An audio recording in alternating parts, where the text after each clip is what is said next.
ഇത് mass മോട്ടോഴ്സിന്നാണ്. Honda deo വണ്ടി നമ്മൾ വർക്കിന് ആയിട്ടുണ്ട്. അതിനകത്ത് മെയിനായിട്ട് പറഞ്ഞാൽ വർക്കെന്ന് പറഞ്ഞാൽ നമുക്ക് സെൽഫ് സ്റ്റാർട്ട് ക്ലിയറായിട്ട് വർക്കാവണില്ല. അതേപോലെ തന്നെ കിക്കർ അടിച്ചാലും വണ്ടി സ്റ്റാർട്ടായി കിട്ടാൻ ബുദ്ധിമുട്ട് പറയുന്നുണ്ട്. പിന്നെ അതേപോലെ ഹോൺ വർക്കിംഗ് അല്ല, അതായത് ഹോണ് പ്രോപ്പറായിട്ട് വർക്കിംഗ് അല്ല, അടിക്കുന്നില്ല. പിന്നെയുള്ള കംപ്ലയിൻ്റ് എന്ന് പറഞ്ഞാൽ കീ സെറ്റ് ചെക്ക് ചെയ്യണം. കീ സെറ്റ് ചെറിയൊരു ഓവർ ലൂസ് കാണിക്കുന്നുണ്ട്. അത് വേറെ ഒന്നുമില്ല, നമ്മുടെ ഉപയോഗത്തിൻ്റെ അനുസരിച്ചിട്ട് വന്നേക്കുന്ന തേമാനമാണ് കേട്ടോ. നിലവിൽ നമ്മളുടെ സെൽഫിൻ്റെ കംപ്ലയിൻ്റ് ഒക്കെ കാണിക്കുന്നതിൻ്റെ മെയിൻ റീസൺ ബാറ്ററിയാണ് കേട്ടോ. നമ്മുടെ വണ്ടിയിൽ ഇരിക്കുന്ന ബാറ്ററി, അത് കഴിഞ്ഞ പ്രാവശ്യം കയറിയപ്പോൾ നമ്മൾ വർക്കിന് കയറ്റിയപ്പോഴും നമ്മൾ പറഞ്ഞിട്ടുണ്ടായിരുന്നു. 2022 മോഡൽ ബാറ്ററിയാണ് നമ്മുടെ വണ്ടിയിൽ ഇരിക്കുന്നത്. അത് ഓൾറെഡി ഡിസ്ചാർജ് ആയിട്ടുണ്ട്. നമ്മളിപ്പോൾ കുറച്ച് നേരം ഏകദേശം ഒരു 2-3 മണിക്കൂറോളം ചാർജിലിട്ട് വെച്ചാണ് വീണ്ടും അത് ബാറ്ററി ഇതേ ഒരു അവസ്ഥയിലേക്ക് വന്നിട്ടുണ്ട്. 10.3 ഇഞ്ചിലേക്ക് എത്തി.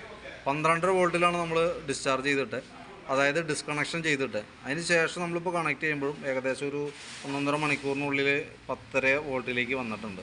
അപ്പോൾ അതിൽ നിന്ന് നമുക്ക് മനസ്സിലാക്കാം ബാറ്ററി സ്റ്റോറിങ് കപ്പാസിറ്റി ഇല്ല. പിന്നെ നമ്മളത് ലോഡ് ടെസ്റ്റിലേക്ക് കൊടുക്കുമ്പോഴത്തേക്കും കണ്ടോ ഒട്ടും വോൾട്ട് കിട്ടാത്ത രീതിയിൽ കട്ടായി പോവാം. അപ്പോൾ ബാറ്ററി ഓൾറെഡി ഫുൾ ഡെഡാണ്, കംപ്ലൈൻ്റ് ആണ്. ബാറ്ററി മാറ്റി പുതിയത് വെച്ചാലാണ് സെൽഫിൻ്റെ കേസൊക്കെ റെഡി ആവുള്ളൂ. അത് ഞാൻ ചെക്ക് ചെയ്യാനായിട്ടൊരു പഴയ നമ്മുടെ ഒരു സ്പെയർ ബാറ്ററി അത് ചാർജ് ചെയ്തതെന്ന് വെച്ച് നോക്കി. ഇതിപ്പോൾ 2025 ബാറ്ററിയാണ്, നമ്മൾ സ്പെയർ ബാറ്ററി ആയിട്ട് വെച്ചാണ്. അപ്പോൾ അത് കയറ്റി കണക്ട് ചെയ്യുമ്പോൾ ബാക്കിയത്തെ എല്ലാ ഫങ്ഷൻസും കറക്റ്റായിട്ട് വർക്ക് ചെയ്യുന്നുണ്ട്. അപ്പോൾ ബാറ്ററിയുടെയാണ് മെയിൻ കംപ്ലയിൻറ്റ്. പിന്നെ ഹോൺ വർക്കിംഗ് അല്ലായിരുന്നു, അത് ജസ്റ്റ് ഒന്ന് അഴിച്ച് ട്യൂൺ ചെയ്ത് റെഡി ആക്കിയിട്ടുണ്ട് കേട്ടോ. അപ്പോൾ ഹോണ്ടേഴ്സ് ഇപ്പോൾ ഓൾറെഡി വർക്കിംഗ് ആണ്, വേറെ പ്രോബ്ലം ഒന്നുമില്ല. പിന്നെ കിക്കർ അടിച്ച സ്റ്റാർട്ടാവാത്ത കംപ്ലയിൻ്റ് എന്ന് പറഞ്ഞാൽ വണ്ടിയുടെ ഓയിൽ തീർന്ന് ഓടി പിസ്റ്റൺ സിലിണ്ടർ കംപ്ലയിൻ്റ് ഉണ്ട്. അത് നമുക്ക് ആ സൗണ്ട് കേൾക്കുമ്പോൾ തന്നെ നമുക്കത് മനസ്സിലാവും. അത് കംപ്രഷൻ ലീക്ക് വരുന്നുണ്ട്. എൻജിൻ കംപ്രഷൻ ലീക്ക് വരുമ്പോഴാണ് ഈ സ്റ്റാർട്ടിങ് പ്രോബ്ലം മെയിനായിട്ട് കാണിക്കുക. അപ്പോൾ അത് നമുക്ക് അഴിച്ച് ക്ലിയർ ചെയ്താക്കൊണ്ട് 100% റെഡി ആവുകയൊന്നുമില്ല. അത് എൻജിൻ്റെ ഭാഗം അഴിച്ച് ആ കംപ്ലയിൻ്റ് ഏതാണോ ആ ഭാഗം പരിഹരിക്കാണ്ട് ഒന്നും റെഡി ആവുകയൊന്നുമില്ല കേട്ടോ. കാരണം അത് നമ്മളിപ്പോൾ എങ്ങനെ നോക്കിയാലും അത് കറക്റ്റ് ആവില്ല. ഞാൻ അതിൻ്റെ ഏകദേശം ഒരു ലക്ഷണം കാണിച്ചു തരാം.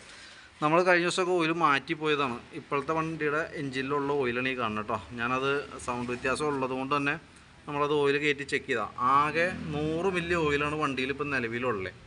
ബാക്കിയത്തെ ഓയിൽ ഫുള്ള് കത്തി തീർന്നു. ഇപ്പോൾ ഈ ഒരു സ്റ്റേജിലാണ് വണ്ടി ഓടിക്കൊണ്ടിരിക്കണേ. വണ്ടി ഓട്ടത്തിൽ നിന്നില്ലെങ്കിൽ അത് അത്ഭുതമുള്ളൂ. കാരണം ഓയിലില്ലാതെ കൊണ്ട് ഓടുമ്പോൾ സ്വാഭാവികമായിട്ടും പിടിക്കും.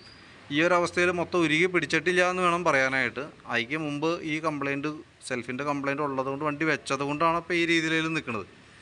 ഇപ്പോൾ നിലവിൽ ഇതിനകത്തേക്ക് ഓയിൽ നമുക്കിപ്പോൾ ഫില്ല് ചെയ്ത് നടക്കുക, ആകെ 100 മില്ലി ഓയിലുള്ളൂ. ആ ഓയിൽ തന്നെ വളരെ മോശമാണ്. അപ്പോൾ ഓയിൽ മാറ്റി പുതിയത് ഫില്ല് ചെയ്യണത് വണ്ടി ഓടിക്കണമെന്നുണ്ടെങ്കിൽ. അപ്പോൾ എന്തെങ്കിലും ഓയിൽ ഞാൻ എസ്റ്റിമേറ്റിൽ ഉൾപ്പെടുത്തുന്നുണ്ട്. അതേപോലെ തന്നെ ബാറ്ററി എസ്റ്റിമേറ്റിൽ ഉൾപ്പെടുത്തുന്നുണ്ട്.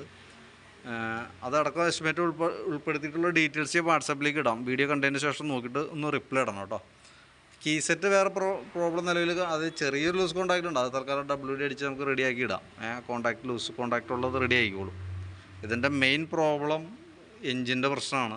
കംപ്രഷൻ ലീക്ക് വരുമ്പോൾ നമ്മളിപ്പോൾ പുതിയ ബാറ്ററി വെച്ചാലും നമ്മൾ കുറേ നേരം അടിക്കുന്നത്. കാരണം ഞാൻ മറ്റേതെന്ന് പറഞ്ഞാൽ നമ്മൾ ഒരു 2 സെക്കൻഡിൽ വണ്ടി സ്റ്റാർട്ടാവുന്നത്, കംപ്രഷൻ ലീക്കുള്ള വണ്ടി ചുരുങ്ങിയത് ഒരു 15 സെക്കൻഡിൽ ഞെക്കി പിടിക്കേണ്ടി വരും. അതാണ് രണ്ടും തമ്മിലുള്ള ഡിഫറൻസ്. ബാറ്ററിയുടെ ലൈഫ് എന്ന് പറഞ്ഞാൽ ഓരോ ക്രാങ്കിങ്ങും അനുസരിച്ചിട്ടാണ്.